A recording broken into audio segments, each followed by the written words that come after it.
Hey, let me ask you a question. What daily planner are you using? Well, let me tell you what I'm using. The Full Focus Planner. Let me tell you why I love the Full Focus Planner. There's a couple of reasons. Number one, I buy it on a subscription. It shows up every single quarter. So actually it shows up a little before the quarter starts. So I'll have time to get in there and start breaking things down and get it set up. Now, that might sound like work, but let me tell you something. That is another part of it that I love. This planner is sort of what I call analog. It's not digital, okay? Now, I love that. And if you don't like that, if you're like totally online, totally digital, I've got to have everything synced up in my 17 calendars, then it's not for you. Maybe it's not your planner. But I love it. Let me tell you why. I get to open it up. I get to write down. I get to basically look ahead to the quarter that's coming up. And it forces me to plan, forces me to think, forces me to look at goals. Today I was going over my quarterly goals that come from my annual goals.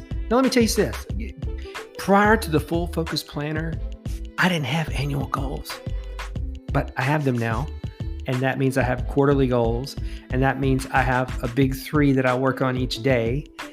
And that means I'm never, ever lost as to what to do. It also means I'm working on the right stuff.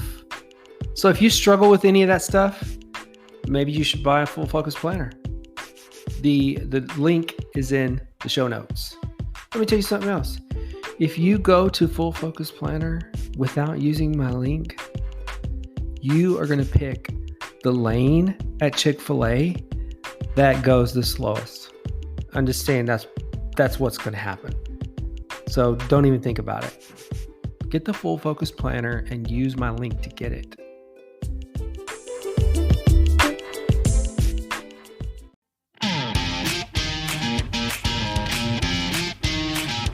You're listening to the Daily Business Podcast with your business coach, Mitch Alverson.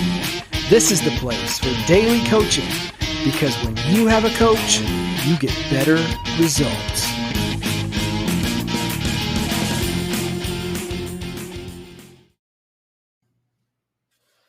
All right, happy Friday. So we're back and we're talking about how to create sales funnels from the book Business Made Simple. If you don't have the book, jump over to Amazon and grab it.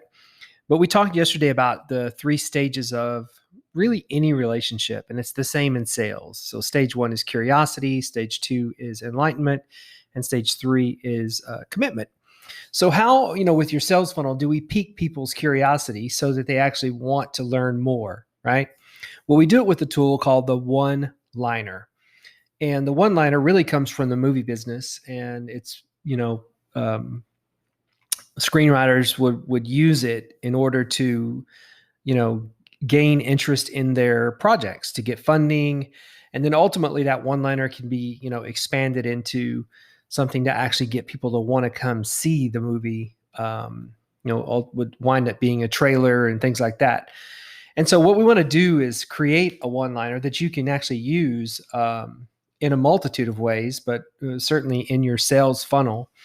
But a one-liner has a formula. It's got 3 parts to it. So it's got the problem, it's got your product as a solution, and then the result.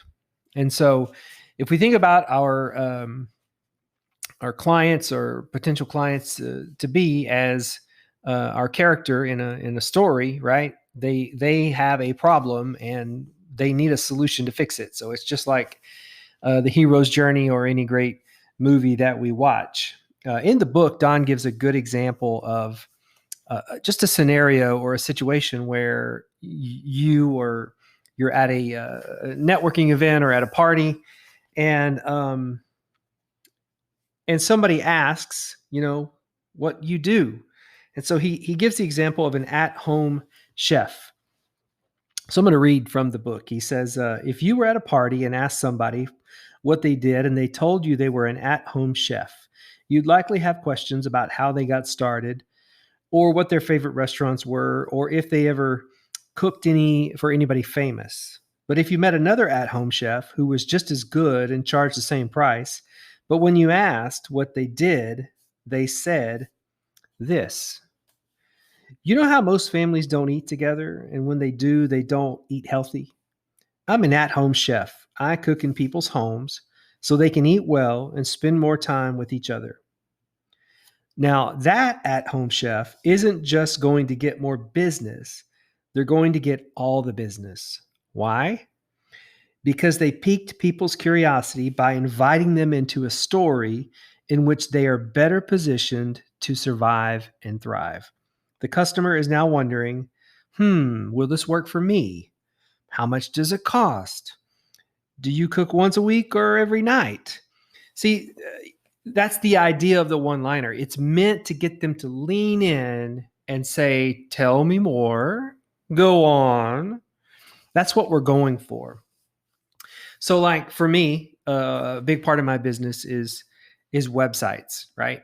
So if you were to ask me if we were at the bar and you said, hey, Mitch, what do you do? I would tell you my one-liner. I would say, well, you know how most small business owners loathe their websites. They don't like working on them. They don't like building them, and they think they look crappy. Well, I have a simple solution to take care of their website and build them one that looks amazing so that they can focus on their business and not mess with their website. Now, that is so much better than if somebody said, Mitch, what do you do? And if I just answered with a simple, I build websites. Or I might say, I've got my own company. I've got a small, marketing firm, yada, yada, yada. But now I've turned it into something completely different. I first say most small business owners loathe their websites. So now, especially if I'm in a situation where it's networking and that person I know owns a small business, more than likely they're going to start nodding their head like, you are right. I hate messing around with WordPress or Squarespace or whatever. And so, and the next part is after we introduce the problem, we introduce our product as the solution. I build websites that are beautiful and simple and easy to maintain, or some version of that, right?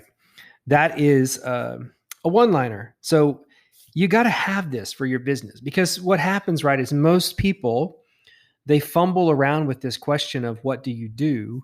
And they talk about stuff that really doesn't matter, that certainly doesn't matter to how you're going to help your clients survive and thrive, so they tend to turn you off or move on to the next thing. So the first element of your marketing plan, pique a customer's curiosity by creating a one-liner. So the formula is a problem, your product as a solution, and then the result. Get after it. Make your one-liner.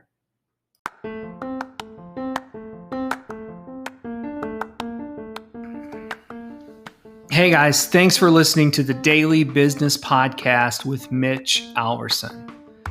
If you got time, please subscribe to the podcast and consider rating and reviewing the show. That way, other people will find us.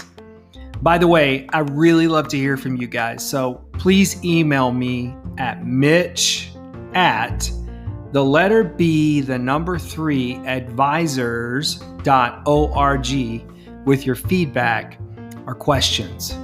Thanks again, and we'll see you tomorrow on the Daily Business Podcast with Mitch Alverson.